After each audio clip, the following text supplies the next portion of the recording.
ততক্ষণ না আসামি ধরা পড়ছে ততক্ষণ আমার জানের শান্তি নেই, বুঝলি? বড় ভাই বলছি ছোট মুখে একটা বড় কথা বলবো। হ্যাঁ কি কথা রে? বড় ভাই, আজকে তোমার সাথে যা কিছু হচ্ছে সব ঘটছে তোমার নিজের দোষে। কেন বে চুদির ভাই, আমি আবার কি করলাম বে? হ্যাঁ বড় ভাই, তুমি প্রচুর মেয়ে জীবন নষ্ট করেছো, আর যে কতই যে জান তুমি লিয়েছো কে জানে। আমার যা মনে হয় আজকে তোমার সাথে যা কিছু ঘটছে এই সব কিছুই উপরবেলা শাস্তি। তুমি যে কুকর্ম করেছো এই সবের। আমসাপার বেশি মাথাটা গরম করি না, নাহলে বান্টুর বাড়ি মেরে অজ্ঞান করে দেবো বালটাকে, দেখবি? তোমাকে বানা সত্যি কথা বললি দোষ বানার বাল। তুই বেশি গাঁড় পেঁয়াজি না করে এটা খোঁজ লাগায় কাজটা কে করেছে। শুধু ভাবছি তার সাহস তো কম নাই রে। হ্যাঁ এমএলএর মেয়েকে রেপ করলো, হ্যাঁ তার কি জানের ভয় নাই? হ্যাঁ হ্যাঁ আমি যদি জানতে পারি রে হামসাপারে কাজটাকে করেছে, ঠিক আছে, তাকে আমি খালপোষ করি হলুদ দিয়ে রোদে ফেলে রেখে দেবো, বুঝলি? তারপরে সে বুঝবে এই এমএলএ বিকাশ দত্ত কি জিনিস। হ্যাঁ এখানে ছোট্ট একটা সুই ছিল না, সেখানে ফাল চালিয়ে দিই, বুঝলি? সে তো বুঝলাম বাড়া, কিন্তু আপনার মেয়েকে যে মেরেছে তাকে আমরা কি করে খুঁজবো? হ্যাঁ বাড়া, কাকে সন্দেহ করবো আর কাকে এবার ছাড়বো কিছু বুঝতে পারছি না। এই আমি আর সাদা কুকুর বাদ দিয়ে তো গোটা গ্রাম তোমার দুশ্মন। হ্যাঁ বাড়া হল। আবে ললচুদা, এই গ্রামবাসী অত সাহস নাই, ঠিক আছে, যে এমএলএ মেয়ে গায়ে হাত দিবে। এই কাজটা একমাত্র দুজনই করতে পারে, হয়তো সে আমার খুব কাছের লোক ছিল আর হয়তো খুব বড় দুশ্মন। ভাই তোমার আবার বড় দুশ্মন বলতে কি আছে? ফুটো আর ফালতু, তাছাড়া কি আছে আবার? বাড়া অফিসার তো বললো মার্ডারের সময় ফুটো আর ফালতু ছিল না, ওরা মাঠে কোথায় 100 দিনে কাজ ছিল ওখানে কাজ করছিল তাই বললো। ওইটু তো আমারও প্রশ্ন। হ্যাঁ তাহলে মাথাটা কইলো কে মানা? তুই যতই যা বল, ঠিক আছে, আমার জন্য কেমন সন্দেহ হয়েছে ফালতুর উপরে, বুঝলি? কারণ আমার বড় দুশ্মন বলতে একমাত্র ফালতু আছে, তাছাড়া কেউ নাই। ও ভাই, ফালতুকে দেখি মনে হয় ও রেপ করতে পারে বাড়া বাল। ফালতু তো নিজে একটা মানে পোলিও রোগী। হ্যাঁ ও আবার কি রেপ করবে? এমনিতেই ওর মুরগির জান, এক ধমক দিলে কানতে লাগে, সে আবার রেপ করবে। হ্যাঁ আমার মনে হয় এই কাজটা ফালতু করেনি, অন্য কেউ করেছে বুঝলা। বকি নাম সব বকি না, আমার মাথায় মধ্যে কাজ করছে না মামার বাল, বুঝলি? আমাকে একটু একা থাকতে দে আর ভাত দে। আরে বাবা তুমি পরে ভাববা, এখন অফিসারের কাজ চলো, কেসটা কদূর আগাইলো সেটা দেখে আছে চলো। ঠিক বলেছিস, চ থানাতে চ, একবার দেখে আসি অফিসার কি করছে। হবে সাদা কুকুর, তোর কানে কি বাঁড়া ঢুকে আছে নাকি? হ্যাঁ হবে থানা যাবো, থানা চ চ। আছে লেওড়া, ঠিকঠাক এনেছিস তো মাল? ঠিকঠাক এনেছি মানে একবারে নগদ 50 লক্ষ টাকা। আপনি চাইলে টাকাটা গুনতে পারেন, হ্যাঁ কোনো সমস্যা নাই। আরে না না না, কোনো চিন্তা নেই, কোনো চিন্তা নেই, আমার তোদের উপর পুরো বিশ্বাস আছে, ঠিক আছে? বলছি স্যার, তাহলে আমাদের আর কোনো ভয় নেই তো? হ্যাঁ কি বলি লেওড়া, ভয়? হ্যাঁ সেটা আবার কি? তোরা এখন বিন্দাস ঘুরে বেড়া, ঠিক আছে? কাউকে জানতে দেবো না, ঠিক আছে, যে এমএলএর মেয়ে রেপটা তোরা করেছিস। তুই খালি মাঝে মাঝে আমাদের পকেটটা গরম করে দিস, তাহলেই হবে মারা। বলছি অফিসার, যদি এমএলএ সাহেব জানতে পারে এই কাজটা আমরা করেছি তাহলে? হ্যাঁ কি বললি? এমএলএ সাহেব? মানা এমএলএ সাহেব বাপ এলেও ধরতে পারবে না, ঠিক আছে? তুই বানা একদম চিন্তা করিস না, এই কেসের নাম তোদের নেই, ঠিক আছে? এমএলএ সাহেব নাম দিয়েছিল, তোর নাম দিয়েছিল, ফালতুর নাম দিয়েছিল, ফটোর নাম দিয়েছিল, মানে আমি কেটে দিয়েছি। হ্যাঁ আমি এমএলএ সাহেবকে বলেছি যে সময় মার্ডারটা হয়েছিল সেই সময় ওরা ছিল না, ওরা 100 দিনে মাটি কাটা কাজ করছিল। হ্যাঁ এমএলএ সাহেব এত বোকাচোদা বিশ্বাসে করলিছে। সত্যি অফিসার, তোমাকে মানতে হবে, তুমি পুরো জমিয়ে দিয়েছো লাউড়া। হ্যাঁ বলছি স্যার, টাকাটা এখানে দেবো না বাইরে দেবো? বাইরে আবার কি দিবি? এখানে দিয়েছে টাকাটা। দিয়ে তো দেবো, কিন্তু এখানে কি আসবে না তো আবার? হ্যাঁ আরে বানা কিরে কালো, এই সময় কেউ আসবে না, তুই চিন্তা করিস না, দিয়ে দে। অফিসার কি হচ্ছে কি বানা এখানে? হ্যাঁ এ কি কালো কুকুর, তুই এখানে কি করছিস? মানে এমএলএ সাহেব আপনি হঠাৎ এই সময় থানাতে? আরে এমএলএ সাহেব যে, আপনি ওটা থানাতে? কি ব্যাপার কি? আর তোর হাতে এই সুট কেসে কি আছে? বানা গান মেরেছে রে। আরে সুট কেসে কাপড় আছে, কাপড় আমার আর আমার বইয়ের কাপড় আছে। কি বলি সুট কেসে কাপড় আছে? তা কাপড় টাপড় নিয়ে থানাতে কি করছিস তুই? আরে এমএলএ সাহেব, আমি যাচ্ছি শ্বশুর বাড়ি, তার জন্য থানাতে এলাম। শ্বশুর বাড়ি যাবি সে ঠিক আছে মানলাম, কিন্তু থানাতে কি করছিস তুই? আরে এমএলএ সাহেব, আমার শ্বশুর বাড়ি আর অফিসারের শ্বশুর বাড়ি পাশাপাশি, তার জন্য আমি যখনই শ্বশুর বাড়ি যাই তখনই আমি অফিসারের কাছে আছি, কারণ অফিসার তার শাশুড়ির জন্য চমচম মিষ্টি পাঠায় আমার হাত দিয়ে। ও তা সেটা আগে বলি হয়, বাঁ হল আমার।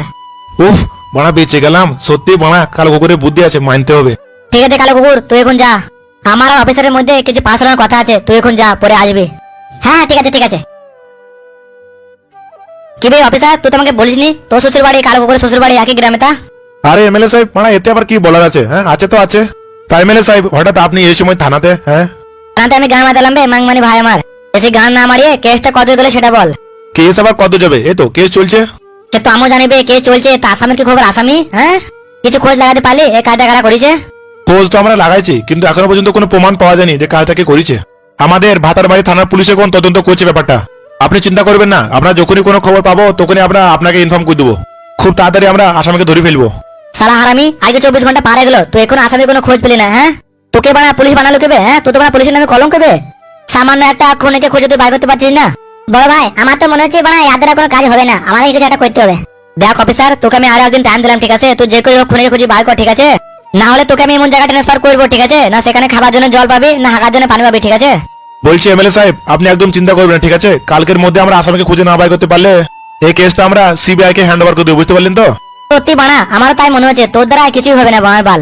লাস্ট মিস সে সিবিআই কে ডাকতে হয়ে দেখছি। তুই বানা খালি খা আর হ্যান্ডেল মার, তোর কোনো কাজ নাই বানা হল আমার। বলছি বড় ভাই পাল চলো, একসাথে বকে কোনো লাভ নেই, ঠিক আছে? সিবিআই আসুক তখন দেখা যাবে কি হয়। ঠিক বলেছিস বানা, চ চ পাল পাটে বেচো, কালকে সিবিআই আসুক, ঠিক আছে, দেখা যাক কি হয়। এমএলএ তুই এবার বুঝবি কত ধানে কত চাল, কারণ কালকে যে সিবিআই আসবে সে আর কেউ নয়, সে আমার চাচাতো ভাই। হে তোর কেস তোর আমি গাড়ি গুজে দেবো, সুরে বাচ্চা এমএলএ। খালি আসতে দে আমার ভাইকে মানে সিবিআই কে, তারপর তোর এমন করে গান মারবো, না পারবি তুই বসতে, না পারবি তুই শুতে। হ্যাঁ কি বে কালো কুকুর, কি হইলো বল বানা? অফিসার ঘুষ নিয়েছে তো নাকি? হ্যাঁ আর বানা বলিস না, আর একটু লেগে মেচে গেলাম, না এবার ফেসে গেতাম আজকে, জানিস? কেন বে কি হইলো? যেই বানা টাকাটা অফিসারকে দিতে যাবো আর শেষ মানে এমএলএ সাহেব চলে এসেছে বানার বাল। আমি তো বানা যেমন তেমন করে বুঝিয়ে পালিয়ে এসেছি বানা, না হলে বানা আজকে বানা মার ফাঁস খাইতো না, বুঝলি? দেখিস বানা ওই অফিসার আবার পর্দা ফাঁস করে দেয় না বানার বাল, তাহলে বানা গান মারা যাবে। আবে না না, অফিসার কিছু করবে না, অফিসারকে যা দিয়ে দিয়েছে না মাল অতে খুশি অফিসার। এখন বানা আমার চিন্তা এমএলএ সাহেবকে নিয়ে, এমএলএ সাহেব বানা সন্দেহ না করলে আমাদেরকে, তাহলেই হলো। আর এমএলএ সাহেব যদি জানতে পেরে যায় ওর মেয়েকে রেপটা আমরা করেছি, আমরা মার্ডার করেছি, তাহলে আমাদেরকে তো থাক আর বললাম না। ব্যাপারটা যতটা সহজ ভাবছিস অতটা সহজ না, বুঝলি? ওই এমএলএ চোখে ফাঁকি দিয়া মুখের কথা লাই, বুঝলি? শোন ফুটু, এখন গ্রামে প্রচুর হইচই হবে, বুঝলি? এমএলএ লোকজন এখন গ্রামে খুব হইচই করবে, বুঝলি? সেই হইচইয়ের মধ্যে আমাদেরকে চুপচাপ থাকতে হবে, বুঝলি? নাইলে বানা ধরা পড়ে যাবো। কেন বে তুই তো বলছিলিস এমএলএ মেয়ে কেসটা সিবিআই দেখবে। সিবিআই তো আসবে, কিন্তু বানা বড় কথাটা হইলো বানা কি বড় কথাটা কি? হ্যাঁ বিশাল অফিসার বললো সিবিআই ওর নাকি চাস্তো ভাই হয়, তাই ওকে 50 লাখ টাকা ঘুষ লাগবে। এ কি বলিস কি রে বানা? 50 লাখ টাকা অফিসার খাবে, আবার 50 লাখ টাকা ওর ভাই খাবে সিবিআই? হ্যাঁ বানা হচ্ছেটা কি? বানা কত টাকা করতে কান করে বানা? বানা ওইটা তো আমার টেনশন, 50 লাখ তো বানা যেমন তেমন করে দিলাম জোগাড় করে অফিসারকে বানা, আবার 50 লাখ টাকা সিবিআই কে লাগবে বলছি বানা, আমার তো বানা মাথা কাজ করছে না বানা। আর বলছি ফুটো, তোর কাছে টাকা আছে নাকি? আর বানা হল আমার কাছে 1 টাকাও নাই, যা টাকা ছিল আমি তোকে সব দিয়ে দিয়েছি। এবার তুই ভাব টাকাটা কোথেকে জোগাড় করবি? জি ফুটো, তুই তোর বাপকে বল কেন বে, ওই মাঠের বাকুড়ি জমিটা বিক্রি করে দিবে। হ্যাঁ ওই জমিটা বিক্রি করে টাকাটা দিয়ে দিও, কি বলিস? বাপকে বলগা যাকে না বাপ তোমায় ভাড়া ভরে দিবে। হ্যাঁ শালা হারামি, তোর লেগে ফাঁসলাম, এটা তোরই প্ল্যান ছিল। বান হল ওয়াইকর দিয়ে লাস্টে গান মরে গেল। ভাই খাবার চুদা কিছু হয়নি, সবই ঠিক আছে, ঠিক আছে, শুধু টাকাটা একটু প্রবলেম হয়ে গেছে। অফিসারের ভাইকে মানে সিবিআই কে আর 50 লাখ দিলে তো বানা সব শুধবে। হ্যাঁ আমি জানি না বানা, তুই বানা যেমন করে পারবি টাকা জোগাড় কর, ঠিক আছে? তুই বানা এমন করে বলছি টাকা জোগাড় করতে, যেন গান দিয়ে আমার দাদা হয় বানা হল আমার। আমিও তো টাকাকে বানা গান মারিয়ে আনবো নাকি? হ্যাঁ কেন রে বানা, তোর এই গলা চেনটা বিক্রি করতে কেন বে? হ্যাঁ তাহলে তো হয়ে যাবে। বানা হল এই গলায় চেনটা নকল, আসল নয় বুকাচোদা। কেন বে তুই যে আমাকে প্রথমবার বলেছিলিস এই চেনটা সোনা আসল চেন, তাইলে এখন বলছিস নকল কেন বে? ভাই খাবার চুদা দোকানে আমি এমনি বলেছিলাম বানা হল আমার, আর কি বুঝে না। তো তো শালা 1 নম্বরে ছাপড়ি বে। হ্যাঁ দেখ ফুটো, টেনশনে মানে আমার মাথার কাজ করছে না। হ্যাঁ বাদ দে বানা, যা হবে দেখা যাবে, ঠিক আছে? 2 বোতল বাংলা মদ কিনে বানা মেরে দিই, ঠিক আছে? নাহলে মাথা আমার কাজ করছে না। ঠিক বলেছিস বানা, আমার মাথা কাজ করছে না বানা। চ 2 বোতল জেডি মেরে দি। তাহলে ফুটো আমি 2 বোতল জেডি নিয়ে আছি, ঠিক আছে? তুই বাড়ি যা, হালকা চানাচুর আর একটু মুরগি গোশ নিয়ে যা। বেশ ঠিক আছে, 750 মালটা নিবি, ঠিক আছে? হ্যাঁ হ্যাঁ যা যা, সালা হারামি 1 গ্লাস মাল খেয়ে কাজ হয়ে যায়, আবার 750 খাবে।